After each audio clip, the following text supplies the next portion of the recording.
Este é um raro manuscrito bíblico ortodoxo etíope, escrito à mão na língua sagrada etíope, o Liturgical.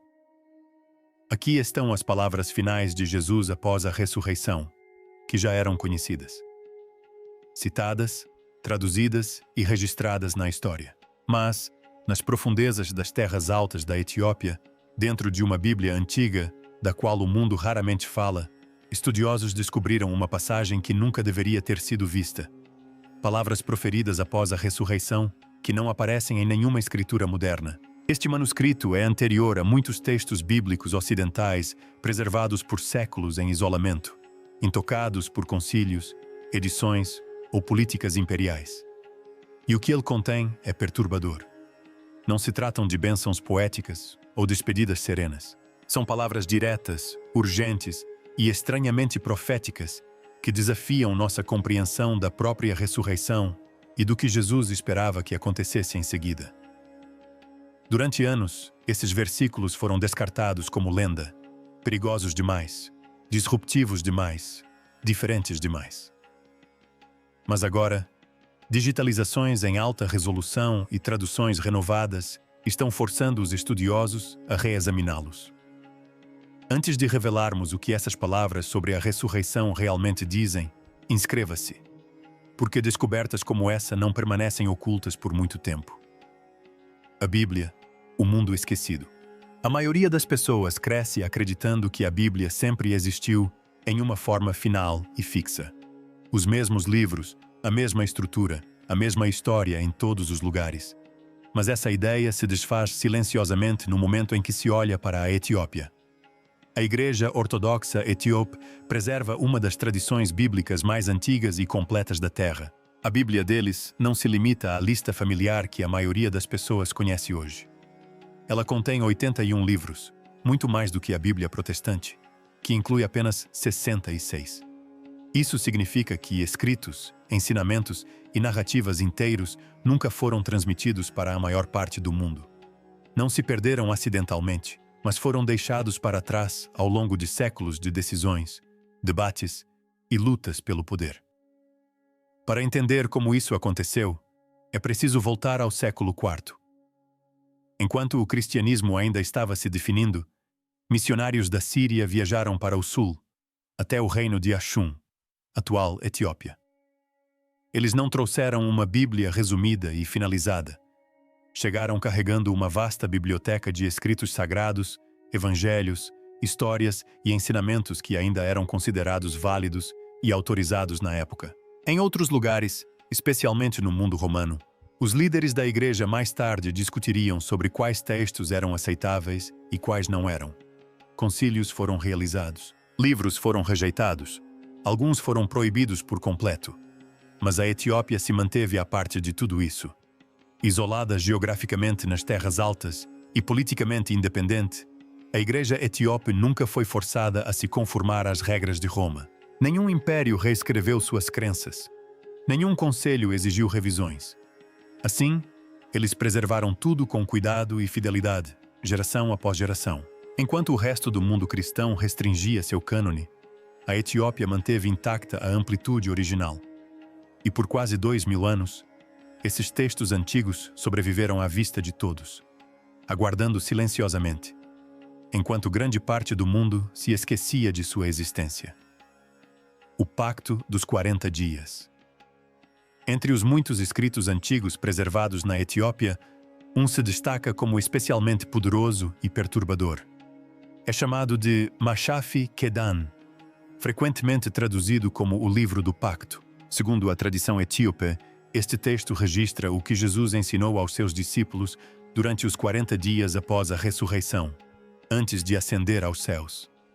Não se tratava de sermões para multidões, nem de parábolas públicas, mas de instruções privadas proferidas quando tudo já estava consumado.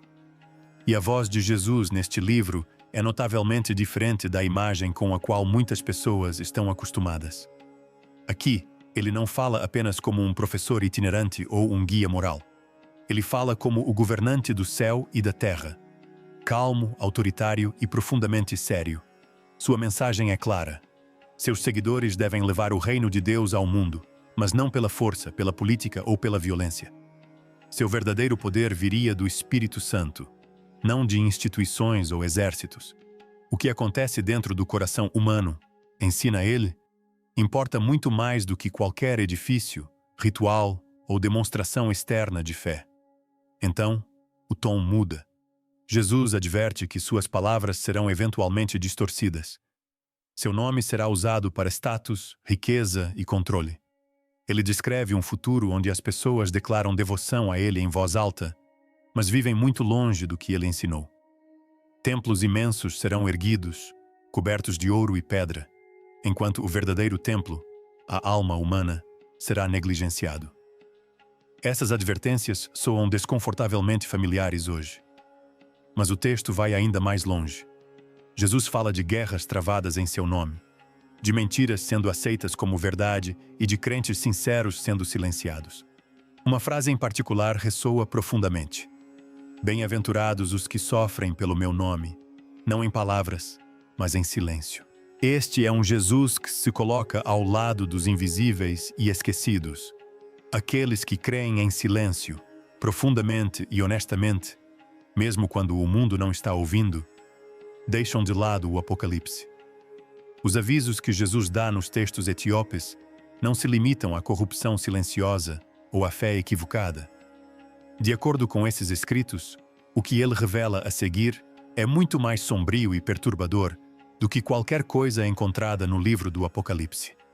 A Bíblia etíope preserva diversas visões apocalípticas que foram posteriormente descartadas pela Igreja em geral.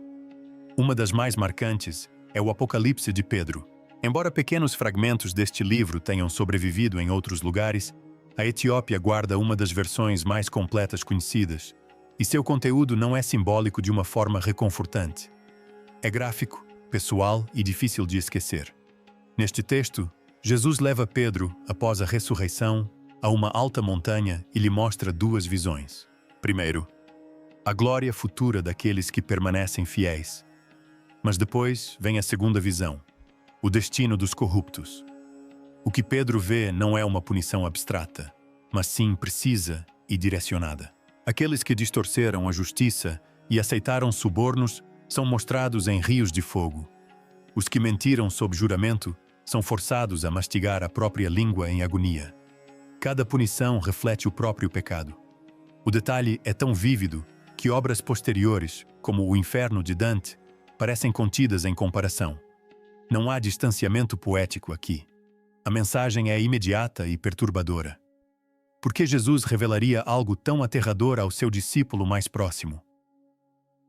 De acordo com o texto, isso não visava apenas satisfazer a curiosidade ou inspirar medo.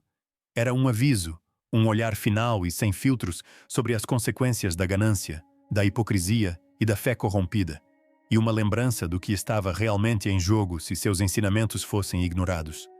Uma profecia sobre o futuro da fé. Além dos avisos e visões de julgamento, os textos etíopes abordam algo ainda mais inesperado. Uma profecia sobre o rumo da própria fé.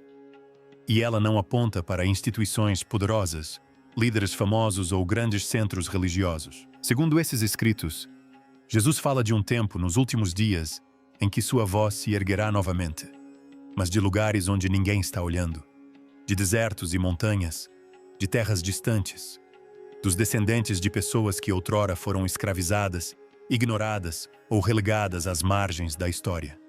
Seu espírito, diz ele, não fluirá através dos poderosos, mas através daqueles que o mundo ignora. Essa ideia subverte silenciosamente a imagem tradicional da igreja. Em vez da verdade descer da autoridade, ela surge da humildade.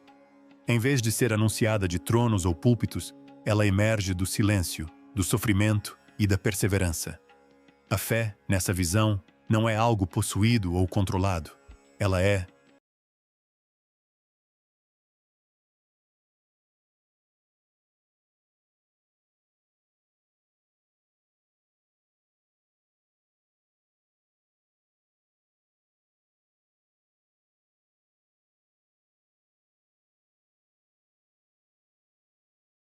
algo carregado. Os escritos etíopes também expandem os ensinamentos de Jesus sobre o mundo invisível. Ele fala de anjos e forças espirituais mais obscuras, não como mitos distantes, mas como influências reais que permeiam a vida humana. Por isso, ele exorta seus seguidores a orarem de uma maneira mais profunda, não apenas com palavras proferidas em voz alta, mas com todo o ser, mente, corpo e espírito, em harmonia. Uma passagem expressa isso de forma simples e poderosa: que seu corpo se torne uma oração viva. Outra acrescenta: que seu silêncio fale mais alto que sermões. Nessa visão de futuro, a fé não é ruidosa, não é performática, não busca aprovação. Sobrevive em lugares tranquilos, carregada por pessoas que vivem de acordo com suas crenças muito antes que alguém perceba.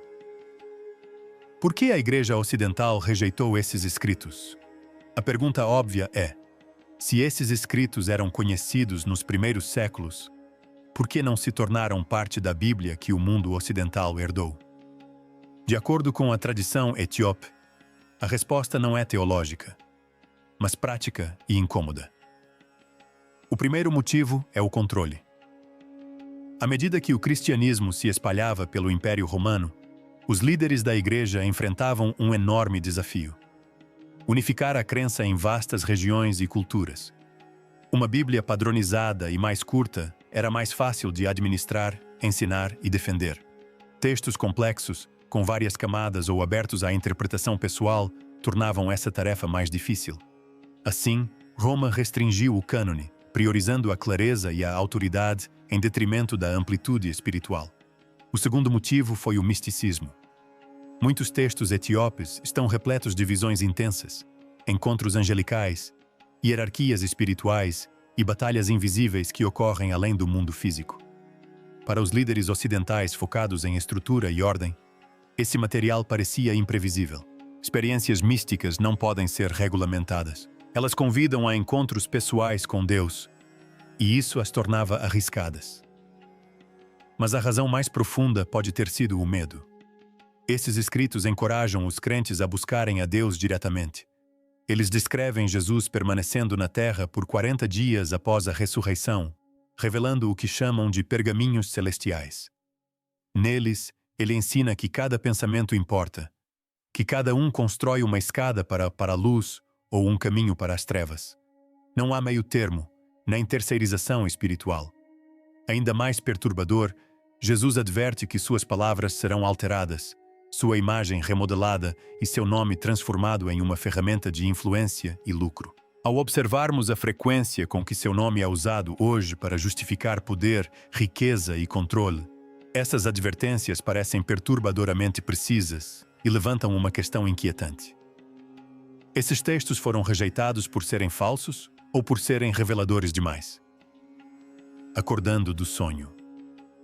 A Bíblia etíope não se limita à profecia ou ao julgamento. Alguns de seus textos mais marcantes vão ainda mais fundo, abordando a natureza da vida, da consciência e da própria realidade. E o que eles descrevem parece menos com religião tradicional e mais com um despertar. De acordo com esses escritos, após a ressurreição, Jesus compartilhou ensinamentos que nunca foram registrados nos evangelhos mais conhecidos. Não eram lições para multidões, nem parábolas para serem facilmente memorizadas. Eram explicações serenas sobre o que realmente significa estar vivo.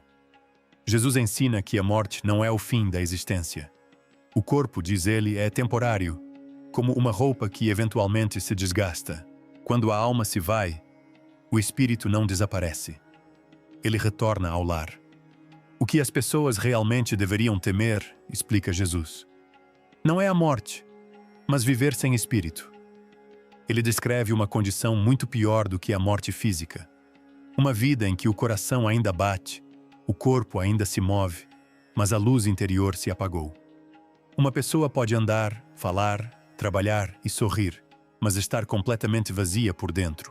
Ele chama isso de a morte que caminha. Então, os ensinamentos adentram um território ainda mais perturbador.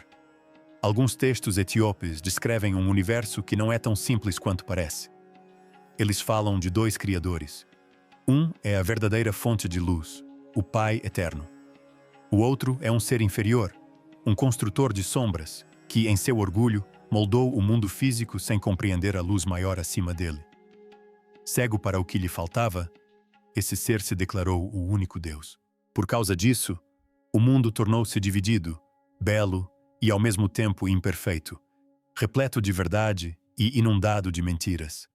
Luz e trevas se entrelaçaram tão intimamente que a maioria das pessoas confunde ilusão com realidade. Nessa perspectiva, Jesus não veio apenas para perdoar os pecados. Ele veio para despertar a humanidade, para resgatar as pessoas de um sonho no qual nem sabiam estar presas. Um mundo ilusório que distrai, entorpece e mantém a alma adormecida. Contudo, a mensagem não é desesperançosa. Esses textos insistem que a verdadeira luz jamais se perdeu por completo. Ela ainda existe em tudo, até mesmo nas próprias trevas. Dizem que cada alma carrega uma centelha oculta. E o propósito da vida é encontrá-la, protegê-la e devolvê-la à luz eterna de onde veio. Não se trata de escapar do mundo, mas de despertar dentro dele. A profecia final. De acordo com os escritos etíopes, as últimas palavras de Jesus antes de sua ascensão não foram sobre datas, desastres ou o fim do mundo como as pessoas geralmente o imaginam. Foram sobre o fim de algo mais silencioso e muito mais perigoso. Ele advertiu que chegaria um tempo em que o amor esfriaria e a fé se transformaria em uma performance. As pessoas pronunciariam seu nome livremente, cantariam em voz alta e seguiriam rituais perfeitamente, mas seus corações estariam vazios. A adoração, disse ele, se tornaria algo feito com a boca, não vivido de dentro para fora. Mas a profecia não termina em desespero. Nessa mesma época, Jesus promete que seu espírito ressurgirá, não em grandes catedrais ou lugares de poder, mas em pessoas calmas, feridas, em busca de algo e negligenciadas. Sua presença chegaria aonde a própria religião não pudesse alcançar. Os orgulhosos, diz ele, não a perceberiam, mas os quebrantados a reconheceriam instantaneamente. Os escritos descrevem esse encontro como fogo. Não um fogo que destrói, mas um fogo que desperta. Um momento que queima a ilusão e o medo, deixando apenas o que realmente importa. É a clareza repentina que surge quando a vida despoja tudo o mais e revela a verdade essencial. E essa verdade é simples. O reino de Deus não está distante nem oculto nos céus. Não pertence a instituições, nem é guardado por autoridades. Ele já existe dentro de cada pessoa. A alma, segundo esses ensinamentos, é o verdadeiro templo, e o despertar para essa realidade é a profecia final cumprida. Como a Etiópia se tornou a guardiã desses segredos? Por que esses ensinamentos ancestrais sobreviveram na Etiópia, enquanto desapareceram em quase todos os outros lugares? A resposta está na história da Etiópia, uma história singular. A Etiópia é uma das civilizações contínuas mais antigas da Terra. Enquanto impérios ruíam e fronteiras eram redesenhadas na África e na Europa, a Etiópia permaneceu praticamente intocada. Nunca foi colonizada. Sua cultura nunca foi apagada e nunca foi forçada a reescrever seu passado para agradar a uma potência conquistadora. Por isso, sua língua, tradições e crenças sobreviveram intactas, enquanto outras foram sobrescritas ou perdidas. Para muitos etíopes, sua história espiritual remonta à própria Bíblia. A tradição traça sua ancestralidade até Cam, um dos filhos de Noé. Mas a conexão não termina aí. O épico nacional da Etiópia, o Kban Nagast, conta a história da rainha de Sabá, considerada pela tradição etíope como a rainha do país. Segundo o texto, sua visita ao rei Salomão resultou no nascimento de um filho, Menelik I, que retornou à Etiópia. A história afirma que ele trouxe consigo a Arca da Aliança. Até hoje, milhões de etíopes acreditam que a arca contendo os 10 mandamentos originais ainda se encontra na Etiópia, guardada em uma pequena capela em Axum. Seja como fato histórico ou tradição sagrada, essa crença moldou a profunda ligação da fé bíblica com o país. Muito antes do cristianismo chegar à Europa, a Etiópia já cultuava o Deus de Israel. Registros históricos confirmam que o cristianismo estava estabelecido no país no século IV. E viajantes do século VI descreveram a Etiópia como uma nação totalmente cristã. Agora imagine uma versão do cristianismo que nunca passou por séculos de edições. Enquanto Roma e Constantinopla debatiam doutrinas e removiam textos, a Etiópia permaneceu isolada, sem pressão, inalterada. Assim, eles preservaram tudo e, ao fazer isso, tornaram-se os guardiões de uma fé que o resto do mundo lentamente esqueceu. Os livros que o mundo perdeu. A Bíblia etíope é diferente de qualquer outra Bíblia no mundo. Não apenas em tamanho, mas também nos segredos que preserva. Enquanto a maioria das Bíblias hoje contém cerca de 66 livros, a coleção etíope inclui textos antigos que foram deliberadamente excluídos em outros lugares. Textos que eram considerados muito estranhos, muito perigosos ou muito desafiadores para a Igreja Ocidental aceitar. Entre os mais famosos estão o livro de Enoque e o livro dos Jubileus, livros que muitos nunca ouviram falar, mas que moldaram profundamente o pensamento cristão primitivo. O livro de Enoque é particularmente impressionante. Ele narra a história dos vigilantes, um grupo de anjos que desafiaram o céu, desceram à terra e tomaram esposas humanas. Dessas uniões surgiram os Nefilins, uma raça de gigantes cuja existência ameaçava a própria humanidade. Mas a história não termina aí. Enoque descreve uma batalha cósmica no céu, a origem dos demônios e os espíritos inquietos dos gigantes caídos vagando pela terra. Essas não são alegorias ou simples mitos. São relatos detalhados de causa espiritual, advertências e justiça cósmica, conforme entendida pelos primeiros crentes. Curiosamente, a Igreja Ocidental primitiva conhecia este livro. Eles o citavam, ensinavam a partir dele e o consideravam uma autoridade. Mas, com o tempo, suas narrativas dramáticas e aterrorizantes, gigantes, anjos caídos, guerras no céu, foram consideradas perigosas demais, desordenadas demais, difíceis demais de administrar. Roma efetivamente proibiu o texto, fazendo com que a história desaparecesse de quase todas as outras tradições cristãs. A Etiópia, no entanto, manteve-o intacto. Outro motivo para a sobrevivência desses textos é a língua. A Bíblia etíope está escrita em gaélico, uma língua antiga que quase ninguém fora da Igreja etíope entende hoje em dia. Some isso ao isolamento geográfico da Etiópia, às suas altas montanhas, à sua independência política e aos séculos intocados por conquistas, e você terá uma verdadeira cápsula do tempo do cristianismo primitivo. Por quase 2000 anos, esses textos permaneceram ocultos à vista de todos, intocados, não editados e intactos. A verdadeira questão que esses escritos levantam é surpreendente. Será que a Igreja etíope preservou as palavras verdadeiras e autênticas de Jesus após a ressurreição? Ou esses textos são simplesmente fragmentos enigmáticos deixados pela história? O que sabemos é o seguinte: as palavras existem, as advertências são explícitas e as visões são profundas. Elas desafiam a versão do cristianismo que a maior parte do mundo ocidental herdou. As mensagens estão lá, à espera. E a questão final não é se elas são verdadeiras, mas se estamos prontos para ouvi-las.